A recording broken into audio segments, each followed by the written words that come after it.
सूखे रेगिस्तान में नदी के किनारे एक सूखे पेड़ पर गिद्ध ने प्यार से अपना छोटा सा घोंसला बनाया। कुछ दिनों बाद उसने अंडे दिए और रोज तालाब से मछली मेंढक लाकर अपने बच्चों का सपना सजाया। अंडों से नन्हे नन्हे बच्चे निकले तो गिद्ध बहुत खुश हुआ और पंखों में छुपाकर प्यार से उन्हें सुलाने लगा।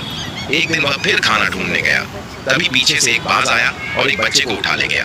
गिद्ध लौट कर आया, खाली घोंसला देखा और चुपचाप रो पड़ा। अगले दिन बच्चे की याद में वह चुप कर बैठा रहा। जैसे ही बाज दोबारा आया, गिद्ध ऊपर से झपटा और उसे मार गिराया। फिर भी गिद्ध उदास रहा, क्योंकि किसी ने लाए